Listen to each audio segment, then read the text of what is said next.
Olá, tudo bem com vocês? Espero que todos estejam muito bem.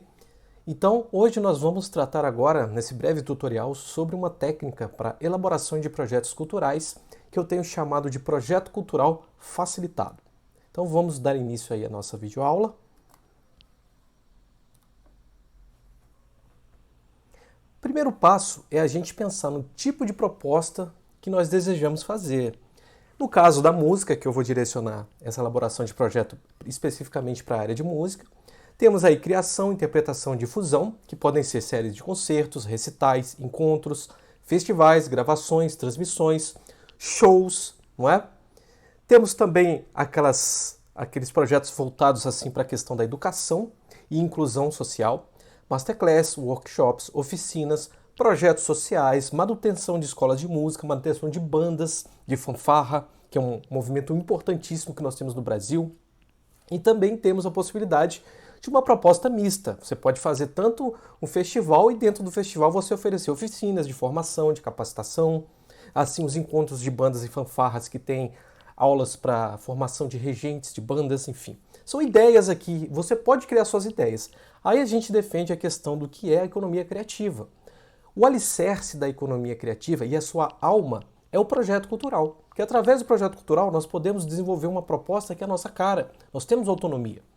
Isso é diferente, por exemplo, de como trabalham os editais de cultura da maioria das instituições governamentais ou até mesmo o trabalho do Sistema S, que reconhecemos ser muito importante o incentivo à cultura, mas eles não permitem que a gente entre com o nosso projeto cultural. Isso é muito raro. Geralmente eles já têm um projeto cultural pronto e você tem que se encaixar dentro da proposta que eles já vêm definindo. Então, a política de projeto cultural, e geralmente a gente consegue através das leis de incentivo, que aí dificulta o acesso desse produtor independente, das pessoas que trabalham na cadeia produtiva e têm um trabalho menor, de captação menor, que não interessam às grandes empresas de produção cultural, a gente acaba tendo que fazer um trabalho mais independente, e assim como é o caso dessa videoaula bem breve, a gente vai direcionar justamente para esse público, que são vocês, os produtores independentes, os músicos autônomos, que a gente pode propor um projeto cultural dentro das nossas modestas possibilidades. São projetos de pequeno valor, geralmente chamados de microprojetos, e existem ferramentas de apoio a microprojetos em que as nossas propostas podem entrar muito bem. Vamos seguir aqui. Sugestões de início da redação do projeto. Se você já tiver editais, chamadas públicas em mente, pode escrever o projeto cultural direcionado a atender às exigências da mesma para apresentá-lo. Então, igual o projeto de pesquisa, quando a gente vai tentar mestrado e doutorado na Universidade Brasileira, que não aderiu ao Tratado de Bolonha, que tem na Europa, a gente precisa procurar as linhas de pesquisa, ver se nossa proposta se enquadra dentro de umas linhas de pesquisa. Mesma coisa aqui com o projeto cultural. A gente tem que ler o edital, ver qual que é o tipo de ideologia que o patrocinador traz, o tipo de proposta que interessa para a empresa dele, e você vai propor o projeto direcionado para esse edital. Se você não tiver nenhum edital em mente, aí você pode fazer um projeto geral mais livre, mais estruturado, e aí cada oportunidade de edital que você tiver, aí você tem que escrever, tira desse seu projeto geral e adapta, faz um projeto paralelo adaptado para aquele edital, aquela chamada pública, ou apresentar para tal empresa. E aí a gente vai conseguir fazer um projeto que atenda a todos os interesses. O projeto geral é bem interessante por isso. Mas se vocês já quiserem ir mais direto ao assunto, já tem um patrocinador em mente, aí vocês podem já escrever o projeto direcionado para esse patrocinador e tentando ver o que interessa para eles para encontrar o que a gente chama de match funding, ou seja, o patrocinador ele acredita na sua proposta e vai apoiar. E aqui nós temos a etapa de um projeto cultural, que são convenções da área de produção cultural que a gente importa. Eu acrescento uma etapa anterior, porque isso causa muita confusão. A primeira etapa que eu chamo de elaboração e captação, que é o quê? É a busca por condições para o projeto acontecer. Então, muita gente confunde isso com a pré-produção. A pré-produção é quando o projeto já captou, já foi elaborado, já passou no processo seletivo, você já tem o dinheiro e já começa a trabalhar. É diferente, então, elaboração e captação, tá? Eu coloco isso como as etapas anteriores, você ainda não tem segurança de que o seu projeto vai acontecer, você ainda não tem patrocinador e etc. A pré-produção, aí você pode colocar o valor da captação, da gestão do projeto, né, os que a gente chama de custos administrativos, você pode colocar no orçamento. Mas aí o que consiste a pré-produção? Convocação de equipe, agendamento de espaços culturais, definição da programação do evento, caso, ou da agenda do seu projeto social, caso, né, agenda de aulas e oficinas, etc. Criação da arte gráfica para divulgação, e aí você tem um impulsionamento pelas redes sociais, que hoje em dia talvez seja a forma mais eficiente da gente poder divulgar o nosso trabalho. Produção. Aí é a essência do projeto, é quando eu chamo isso de a etapa em que você realiza ações direcionadas ao público diretamente beneficiado. Por exemplo, recitais, concertos, oficinas, workshops, masterclass, aulas, no caso dos projetos sociais também, esses encontros didáticos. Então isso tudo é parte da produção. Então quando você faz um evento pontual, como um festival, obviamente a etapa de produção é um mês, assim, né? Que é quando acontece o festival, às vezes uma semana. Mas quando você tem um projeto social, aí a etapa de produção ela é mais longa, dura às vezes 6 meses e tal. Bom a gente ter isso em mente, porque os projetos eles variam muito, né, em termos de cronograma, de definição. Pós-produção, aí é quando nós temos as publicações de textos e gravações, ou seja, o material que foi produzido pelo seu projeto. Temos aí a elaboração de um relatório final, que geralmente é pedido principalmente por instituições de fomento à pesquisa, que costumam também apoiar projetos culturais. E também temos prestação de contas, que aí é a parte mais, vamos dizer, entre aspas, dolorosa que nós temos. Mas a prestação de contas é importante que a gente tenha o controle durante toda a execução do projeto. Tem que ter uma pastinha em casa para você guardar as notas fiscais, os recibos, né, tudo aquilo que comprovar o seu gasto financeiro, certo? Isso é muito importante ter esse controle para vocês não terem dor de cabeça depois. E aí nós vamos agora tratar brevemente da estrutura usual de um projeto cultural tradicional. Temos a apresentação, que equivale à introdução dos projetos de pesquisa. Eu gosto de fazer essa análise, essa ponte, porque os projetos de pesquisa, a gente herda as sessões que são particulares de projetos de pesquisa, a gente herda muitas delas em projetos culturais. E aí na apresentação você vai fazer um resumo sucinto da proposta. É interessante colocar o histórico, no caso de projetos que já não estão na primeira edição, eles não são inéditos, né? Então é interessante você colocar aí no histórico, é legal colocar fotos para o patrocinador ver. E colocar dados, né, se vocês tiverem, né, a renda que foi gerada, o capital circulado, quanto que vocês captaram, os postos de cada trabalho que foram criados, a estimativa de público que foi beneficiado pelo projeto, direta e indiretamente. O que eu chamo de público direto é, por exemplo, a plateia que está num evento, o pessoal que participa da oficina, né, que faz aulas de instrumento, esse é o público diretamente. O indireto seria, por exemplo, você trabalhar com um público, você vai precisar hotel, né, você vai ter que alugar um hotel, você vai ter que pagar passagem, né, e alimentação. Então aí você é um público indireto que você beneficia, que você vai estar envolvendo pessoas aí de outros setores da economia. Justificativa. Aí temos a pergunta: por que o seu projeto é relevante? Pensar em diferentes aspectos ou atores ao responder a pergunta. Então você perguntar por que o seu projeto é importante para aquele público-alvo desejado. Por que ele é importante para a manutenção e preservação do patrimônio cultural local? Por que ele é importante para a política de ocupação de espaços culturais, que é uma política que vários estados desenvolvem? Por que ele é importante para a circulação de renda? Por que ele é importante para a criação de empregos? Cada resposta dessa vai te gerar um parágrafo argumentativo que vai servir para justificar a relevância do seu projeto. São macetes de escrita, tá? Objetivos, qual que é o macete? O que o projeto fará? Pensar nas ações que serão promovidas e nos produtos que serão gerados. O que o projeto vai produzir em termos de gravações? O que ele vai produzir em termos de edições de partituras? O que ele vai produzir em termos de quantidade de oficinas? O que ele vai trazer em termos de geração de renda? Né? Enfim, o que ele vai fazer? Aí você pensar nas ações. Público-alvo. A quem o projeto se destina? Apontar quem será beneficiado diretamente.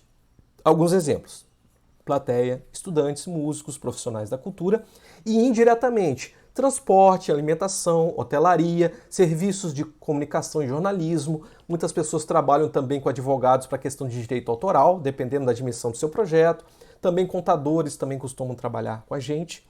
E aí você oferecer uma estimativa de pessoas que vão ser beneficiadas. É sempre interessante. Por exemplo, se você vai alugar um espaço cultural que tem cerca de 150 cadeiras, e aí você vai ter 4 eventos, você já tem 600 pessoas aí do seu público, não é? E se você gravar essas apresentações e veicular na internet. Você pode fazer uma estimativa de quantas pessoas vão ser atingidas no ambiente virtual. Também é válido aí como, vamos dizer assim, estimativa de público. E é interessante também porque quando a gente produz um material em audiovisual e coloca na internet, você aumenta o tempo de vida útil daquela apresentação. Ela vai continuar sendo acessada mesmo depois que o projeto acabar. Então é muito interessante isso, a gente pensando nessa perspectiva. E aí temos outra parte que se chama equipe, muitas pessoas chamam de ficha técnica, geralmente, aí vocês têm que ler o edital, porque tem lugares que equipe é uma coisa, ficha técnica é outra. Eu particularmente acho que os dois estão atrelados. A equipe é a pergunta, quem trabalhará no projeto? E aí você apresenta os membros da equipe com as suas funções e apresenta um breve currículo, que a gente chama de release, um currículo de 5 linhas. No caso da ficha técnica, você também demonstra, além dessas informações, os postos de trabalho que vão ser criados para a execução do projeto. E aí a sugestão que a gente dá para vocês, caso haja funções e que vocês ainda não definiram quem vai trabalhar nelas, então você aponta como uma vaga que vai ter ali, que vocês vão chamar, certo? Estratégias de ação, que equivale à seção metodologia dos projetos de pesquisa. Como o projeto será executado? E aí é uma das partes. Agora a gente começa a entrar dentro daquele universo do projeto cultural facilitado. A estratégia de ação é a alma do projeto. Você tem que imaginar e descrever as ações ou atividades que serão desenvolvidas na ordem de realização. E aí nós temos o cronograma, que a pergunta básica é quando as ações acontecerão ou por quanto tempo. Definir o tempo a ser gasto para realizar cada ação ou atividade definida nas estratégias de ação, ou seja, tem que ter essa ligação íntima, que isso que vai dar a coesão e a coerência para o seu projeto. Orçamento, que equivale também a recursos, também pode ser chamado com esse nome, o tópico. Quanto custa cada ação? E aí você vai detalhar o custo dos itens envolvidos em cada ação, observando o tempo de duração. Por que é importante? Então você pega as estratégias de ação, liga com o cronograma e liga com o orçamento, que vai te dar o custo do projeto. Então, para mim, essa é a alma do projeto, é o que a gente vai tratar aí, que é a parte essencial do projeto cultural facilitado. E aí, o que é importante vocês observarem? Os valores têm que estar de acordo com... Você tem que fazer um levantamento de uma pesquisa de mercado. Existem alguns documentos do antigo Ministério da Cultura, quando existia, que tem os valores padronizados, mas não usem, porque eles estão desatualizados. Então você tem que fazer uma pesquisa, você tem que ter uma noção na sua região. Por exemplo, quanto custa um serviço de transporte de cadeiras e partituras e estantes de partitura? Quanto é que custa um serviço de uma oficina de instrumento aí? Aí vocês vão pensar se vocês vão pagar por hora ou se vocês vão pagar o pacote completo pela atuação no projeto. Fica a critério de vocês. Mas, enfim, de qualquer forma, é importante vocês estarem atualizados com os valores de mercado. E aí, no orçamento, pode haver 3 tipos de itens. Isso aí, na verdade, é uma portaria do governo, que é destinada a instituições públicas, mas a gente gosta de importar e mostrar para vocês. Então, nós temos aí, despesas de custeio, que são os recursos físicos temporários, são aqueles que você utiliza e gasta, por exemplo, para comprar uma garrafa d'água, para alimentar o pessoal, né, para eles se hidratarem, vai comprar caneta, vai comprar papel, né, e são elementos que você utiliza e depois eles têm um prazo de validade limitado, assim, muito breve. Despesas de capital, que são recursos físicos, entre aspas, permanentes, que são o quê? Instrumentos musicais, estante, partitura, cadeira, câmera fotográfica, enfim, esses equipamentos aí que eles têm uma durabilidade maior. E temos também os serviços de terceiros, que são as atividades que as pessoas prestam para o seu projeto. Aí, no caso, o oficineiro, motorista, cozinheiro, contador, o administrador do projeto, professores de música, cachê de músicos e etc. Né? Contrapartidas. Aí a gente pensa, a quem o projeto beneficia? Então nós temos vários tipos de contrapartida que eu mapeei de acordo com os editais que eu tenho observado. Nós temos as contrapartidas sociais, que é o benefício que o projeto vai trazer a pessoas e comunidades, e aí se valoriza muito a questão da vulnerabilidade social, o projeto atingir pessoas que não têm acesso regular a produtos culturais, e empresas valorizam isso, e políticas de governo também. Contrapartidas ambientais, que são os benefícios ao meio ambiente, e eu geralmente gosto de fazer uma analogia, quem puder fazer uma ponte com a educação ambiental é muito importante. E aí vocês trazerem, vou dar ideias para vocês colocarem no projeto de vocês. Educação sonora, a questão do respeito, né? Poluição sonora é um problema sério, inclusive aqui no Maranhão as pessoas costumam colocar aquelas radiolas muito altas. Aqui é um problema de saúde pública e é pouco falado. Vocês podem colocar como contrapartida ambiental. Você colocar no projeto uma educação nesse sentido. Você vai imprimir os cartazes, em vez de imprimir, você vai fazer banners de celular. E falar, ó, a gente não está imprimindo papel, nós estamos usando só os meios digitais no sentido de preservar o meio ambiente. São ideias aí para vocês colocarem no projeto de vocês.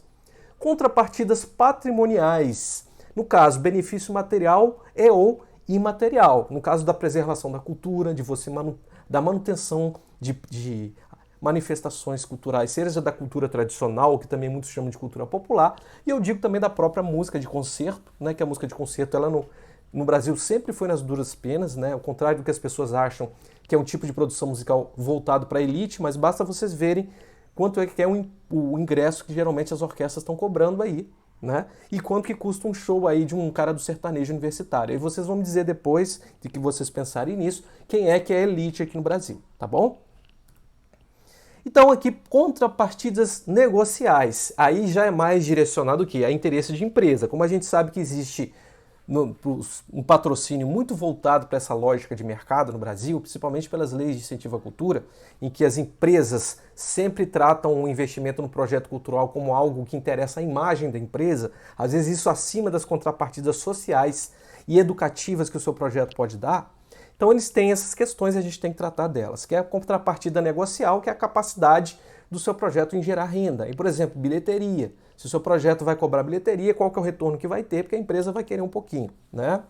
Ou alguma outra forma de gerar renda, tipo cobrar inscrições para as oficinas e etc. E a contrapartida de imagem, que é o potencial de divulgação e marketing que o seu projeto pode dar para os patrocinadores. E aí a gente vê, por exemplo, o seu projeto cultural, uma oficina de música relevante, que às vezes você tem uma reportagem num jornal no horário nobre, eles fazem uma reportagem do seu projeto de 10 minutos. Se a empresa fosse pagar aquele horário ali, ia sair muito mais caro. E aí ela ganha ganha um incentivo de imagem de graça por estar apoiando o seu projeto. Então, isso são questões que você pode colocar. E aí que o seu projeto tivesse potencial de retorno e de difusão na mídia, que vai interessar os patrocinadores sim.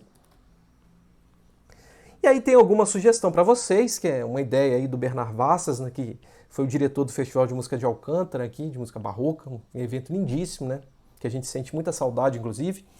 E aí nós temos sugestão, criar categorias conforme, né, a quantidade que foi investida por cada patrocinador. Por exemplo, se um investir até 10 mil reais, vocês fazem um colaborador júnior. O que o colaborador júnior faz? Nós vamos colocar o logotipo da sua empresa nos nossos materiais de divulgação e pronto. Quem patrocinar, né, acima de 10 mil, o colaborador sênior, aí você vai ganhar menção de agradecimento durante as entrevistas e tal. Aí você cria contrapartidas, né, e benefícios de acordo com a quantidade de dinheiro que cada patrocinador investir. Aí nós temos um outro documento técnico, que é o rider técnico ou mapa de palco e som, que é uma ilustração dos espaços culturais e seus recursos, indicando o tipo de palco, se é italiano, arena, etc., a posição dos equipamentos de iluminação, som, instrumentos musicais, banners, posicionamento de banners, ou seja, projeções de imagem. Né? E eu vou dar um exemplo para vocês aqui do nosso projeto do piano maranhense, que é um rider técnico de um evento pequeno, bem simples. E aí a gente pode usar um piano acústico ou digital. A gente deixou ali, por exemplo, se for um piano de cauda, tem esse espaço aí, a banqueta. E aí a gente, como de praxe do projeto, a gente apresenta imagens que passam ao longo do recital. E aí temos também o espaço de colocar a tela para projeção, o projetor, um computador, aí tem que ter a tomada e etc. Um spot de iluminação para ficar em cima do piano. Naturalmente não precisa do spot de iluminação na parte da tela de projeção. É só uma ideia, um exemplo prático para vocês de como um rider técnico funciona. Obviamente, projetos de alta complexidade, você tem um mapa bastante detalhado aí, a gente não está trabalhando. A gente está trabalhando só aqui para vocês que têm projetos pequenos e vão atuar de forma independente. A gente tem que se autogerir de certa forma, né? Esse é o universo da cadeia produtiva da cultura, a profissão dos músicos exige que a gente tenha um mínimo de autogestão de carreira, não é verdade? Então, a estrutura usual de um projeto cultural. Aí, o que nós temos dentro ainda dessa perspectiva é uma seção chamada Resultados Esperados, que é a estimativa dos benefícios que serão gerados ao público direto, plateia, participantes, aqui a gente já ilustrou, indireto. Também resultados para os patrocinadores, para os setores de cultura, educação e patrimônio. E você vai imaginar quais as dimensões, quais os aspectos, quais os atores que estão envolvidos e vão ser atingidos pelo seu projeto, né? Nesses resultados, e oferecendo estimativas, se for possível, uma estimativa de público que você vai alcançar. Então agora nós vamos falar sobre esse modelo para o projeto cultural facilitado. A gente não poderia falar dele sem antes mostrar para vocês como é a estrutura de um projeto cultural tradicional, para vocês terem essa noção. O que eu proponho como projeto cultural facilitado? Você vai começar pelas estratégias de ação. Você vai pensar nas ações ou atividades que o seu projeto vai fazer. E aí depois dessas ações você vai ter uma lista de recursos necessários para executar essas ações. Depois vocês vão definir quanto tempo essas ações vão durar e quanto tempo esses recursos vão ter que ficar disponíveis para executar essas ações, né? Que aí faz um diálogo com o cronograma. E por fim, você vai pegar todo esse cálculo e vai criar o custo ou valor de cada ação, certo? Então aqui nós temos envolvido, vamos dizer, no coração do seu projeto cultural, as estratégias de ação. Depois você vai ter o cronograma, e aí esses dois pontos fazem parte do orçamento. Então a gente já tem 3 seções do seu projeto cultural que tem que estar muito bem coesas, muito bem estruturadas. A gente costuma ver, por exemplo, a pessoa na apresentação fala uma coisa muito bonita, que o meu projeto vai fazer isso, aquilo, e aí eu vou chamar tradutor de Libras, não sei o que, aí quando você vai lá no orçamento não tem nenhum recurso para pagar uma tradução de Libras. Aí você vê, esse cara é somebody love, né? Ele está querendo vender um peixe que ele não tem. Então vamos lá. Isso aqui é um exemplo breve de como você pensar esse projeto cultural facilitado. Você vai pensar na ação, aí nós temos alguns exemplos, isso aqui é um projeto que eu inventei. Vamos pensar o que a gente vai precisar: impulsionamento, divulgação e os recursos, serviço semanal de mensagem em redes sociais. A gente vai pagar um cidadão que vai ficar fazendo esse impulsionamento durante 2 meses, uma vez por semana. Então, quantos serviços ele vai prestar? 8, né? 4 semanas vezes 2 impulsionamentos por semana, né? E aí tem um custo individual e depois o custo total, que vai ser, né, 50 vezes 8, 400. E aí temos oficina de teclado coletivo, que é um outro produto que eu imaginei. Aí tem, por exemplo, se a gente vai precisar alugar um espaço, esse espaço, o cronograma, com 1 mês de antecedência eu já tenho que agendar esse espaço. E aí, no caso, quantos dias a oficina vai durar, né? Aí vai durar 4 dias. Aí esse cronograma que eu coloquei aqui é o cronograma meu de controle para antecedência. Mas eu posso ter colocado aqui também o aluguel do espaço que vai durar 4 dias, né? Que eu quero fazer 4 eventos, né? No caso, são 3 dias para oficina e 1 dia para oficina e 3 dias para os recitais. Então eu preciso desse espaço por 4 dias. Então esse aluguel do espaço aqui, ele não está só ligado com essa ação, ele está ligado com essa ação também. Eu vou precisar desse espaço por 4 dias. E aí sim, o projeto ele vai fazendo um pouco de nó mesmo. Isso é normal, fica um pouco confuso, mas isso é importante ter claro na cabeça de vocês, né? Se eu vou precisar desse espaço não só para essa ação, para outra, eu tenho que colocar o somatório. Então a gente tem o aluguel do espaço, aí vamos supor, hipoteticamente, que o custo do aluguel desse espaço é uma diária de R$600. Então, 6 vezes 4, 2.400. Vou precisar de aluguel de teclados com fonte, tripé, suporte e banqueta para poder dar as aulas, né? Vamos supor que eu queira aí 10 teclados, né? E aí temos aqui o custo que vai ser exigido desse aluguel dos 10 teclados durante esse dia que vai ser utilizado para oficina, né? E aí temos aí multiplicação total. Vamos ter que pagar o transporte desses teclados, das fontes e tal, né?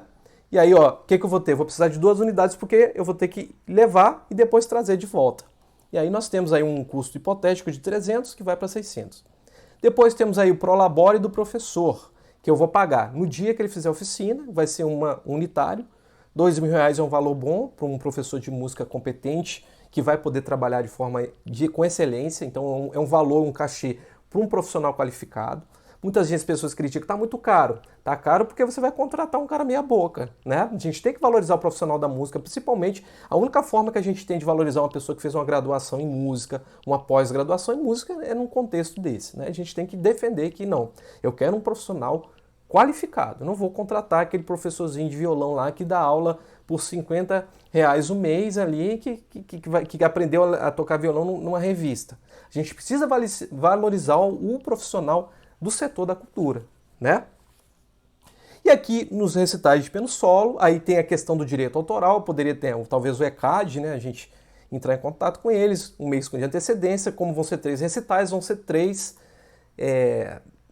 serviços de direito autoral, né? A última vez que o ECAD me cobrou, eu paguei 650, então multiplicando por 3 vai dar o valor do direito autoral desses 3 recitais. Mas depende, geralmente a gente trabalha com obra em domínio público, se for o caso, então não precisa.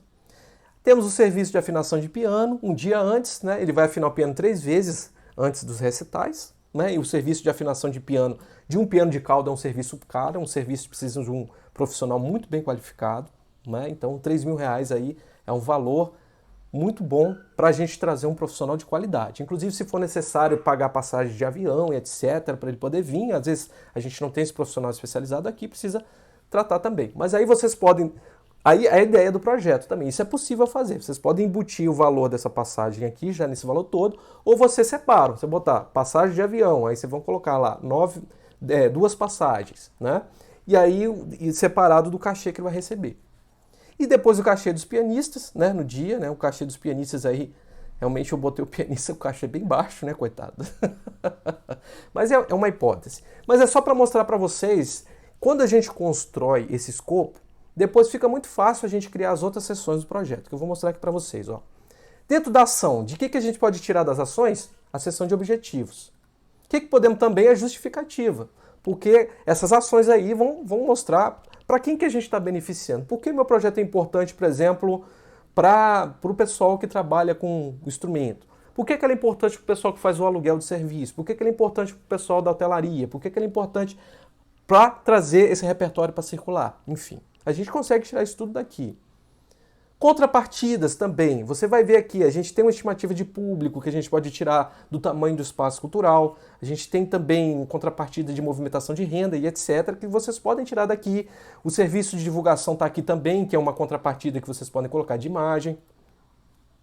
A equipe que vai trabalhar está toda aqui ó, nos recursos, né? Os serviços, ó, pianista, o afinador de piano, o professor, serviço de transporte do teclado, está tudo aqui. Público-alvo também está aqui, através dos produtos que vocês vão apresentar, as oficinas, os recitais. Isso é o público-alvo aí que vocês também podem tirar, né? E os resultados esperados vão vir de todo o capital que você colocou para circular e uma síntese geral de todas as outras seções do projeto. Então, se vocês fizerem essas 4 seções aí que a gente colocou, ação, recurso, cronograma, e aí depois, né, esse orçamento geral, na verdade são 3 seções, né, estratégias de ação, cronograma e orçamento. Fazendo essas 3 partes com bastante cuidado, bastante atenção, você tira todas as outras partes do projeto cultural. Então aí nós sugerimos para vocês então a ordem para vocês escreverem o projeto de vocês. Começar com a estratégia de ação, depois fazer o cronograma, depois o orçamento. Se vocês quiserem colocar um rider técnico e foi exigido pela entidade para a qual vocês vão submeter o projeto, façam agora, que o rider técnico está mais associado ao orçamento, também as estratégias de ação, né, que vocês precisam mostrar como é que é o espaço ou os espaços que vocês vão utilizar. A equipe, público-alvo, objetivos, justificativa, contrapartidas, apresentação em penúltimo e, por último, resultados esperados. A apresentação, assim como a introdução em projeto de pesquisa, o macete é você fazer por último. Por quê? Porque para você fazer a apresentação, você já tem que estar com a ideia muito clara na sua cabeça. Então é interessante você deixar por último, porque aí você já vai estar bem amadurecido do que você quer fazer. Então é isso, pessoal. Uma explicação bem rápida para vocês, aí um tutorial de projeto cultural facilitado. Espero que vocês tenham gostado, né? E aí a gente vai continuar trazendo vídeos para vocês educativos, com ideias para o produtor independente, para o músico autônomo que precisa começar a direcionar o seu caminho para essa questão da produção cultural independente. Infelizmente, nós não dispomos de recursos para trabalhar com grandes projetos. Então, mas a gente tem também que entrar na cadeia produtiva dentro das nossas possibilidades. Então é muito importante a gente estar trazendo esse apoio para vocês, para que vocês possam ingressar também, se inscrever nos editais, esses projetos pequenos, que nossa vida é isso, né? E aí a gente pode levar música para as pessoas, que é o nosso trabalho, nossa vida, a nossa missão, certo? Então é isso aí, gente. Muito obrigado. Espero que tenha sido útil e a gente se encontra aí nas próximas oportunidades.